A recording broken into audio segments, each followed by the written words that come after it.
6h24, la question santé d'Europe 1, Thomas Soto. On part tout de suite à la chasse aux allergies et aux idées qui vont avec. Si je suis allergique aux fruits de mer, Jean-François Lemoine, est-ce que ça veut dire que je suis aussi allergique à l'iode, par exemple ? Sûrement pas, mais ceux qui en souffrent pensent ne pas pouvoir effectuer d'examen à base d'iode. Comme les fruits de mer contiennent de l'iode, de nombreux médecins le disent aussi, mais c'est faux. Donc si c'est pas à cause de l'iode, pourquoi est-on allergique aux huîtres ou aux moules ? La plupart du temps, les gens confondent allergie et état de fraîcheur. Les allergies aux fruits de mer sont extrêmement rares, pas les intoxications alimentaires, ce qui n'est pas la même chose, ni les mêmes symptômes. Il paraît, et ça c'est horrible docteur, qu'il faut aussi se méfier des bonbons. Est-ce bien raisonnable de se méfier des bonbons ? Alors pas de tous les bonbons, hein. On va pas se fâcher avec notre future clientèle d'auditeurs. Ça vient du congrès d'allergo qui vient de se terminer aux États-Unis et ça concerne qu'une catégorie de bonbons.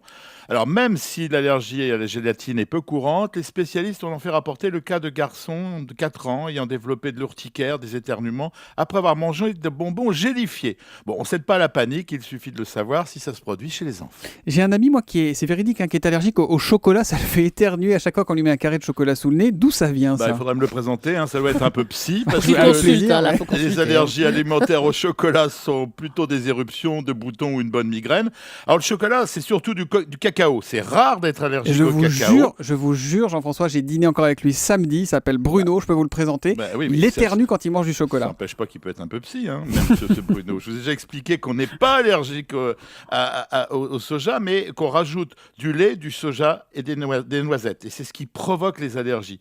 Que votre ami essaye, le Bruno, qu'il essaye le chocolat noir 100%, Thomas. Bon. Alors, les clichés sur les allergies, vous savez, sont monnaie courante. À l'heure d'Internet, elles sont encore plus répandues. 72% des gens se renseignaient sur les sites, des informations erronées qui peuvent avoir un impact sur la santé. Et dites-lui de fermer la fenêtre quand il mange le chocolat. C'est peut-être un rhume, finalement. Bon, venons-en aux poils de chat et à nos amis les bêtes. Les poils, ça, c'est un motif d'allergie incontestable ou là encore, vous avez à redire, docteur ? Poils de chat. Petite anecdote, il y a quelques années, mon ami Laurent Cabrol m'a offert un chat. Alors, vous savez, Laurent est aussi généreux qu'il aime les greffiers, mais il est dingue d'une race très particulière qui s'appelle les Rex Devon, des chats qui n'ont pas de poils.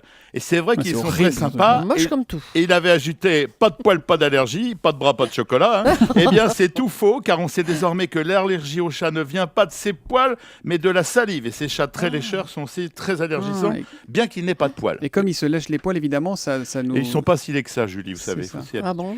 Les allergies qui se nichent aussi là où on ne les attend pas. On peut devenir dangereusement allergique après une greffe d'organes, Jean-François. Alors, je vais raconter aussi une autre histoire. Un homme de 71 ans qui venait de recevoir les poumons d'un donneur âgé de 15 ans décédé d'une allergie foudroyante après avoir mangé des cacahuètes a subi 2 crises d'allergie peu après l'intervention. Les 2 fois, il avait consommé un dessert contenant des noix. Il n'avait aucun antécédent d'allergie. Cependant, après examen, cet homme était bien devenu sensible aux noix, noisettes et pistaches à la suite de sa transplantation. Et désormais, le profil allergique va être précisé sur les cartes de donneur afin de mettre en garde le receveur, au moins en ce qui concerne les allergies alimentaires. Une petite question, Julie ? Oui, alors on dit qu'il ne faut pas diversifier l'alimentation des enfants avant l'âge de 1 an à cause du risque d'allergie, justement. Jusqu'il y a assez peu, vous aviez raison, Julie, les médecins disaient que l'introduction d'aliments hautement allergènes ne devait pas se faire avant les 1 an d'un enfant. Eh bien, ils avaient tort. Et de nouvelles théories suggèrent même qu'il faut introduire tôt les aliments allergènes dans l'alimentation parce que ça ne peut pas favoriser la tolérance à ces aliments. Donc, on diversifie l'alimentation sans arrière-pensée. La diversification. Merci Jean-François Lemoine. À demain matin sur Europe 1.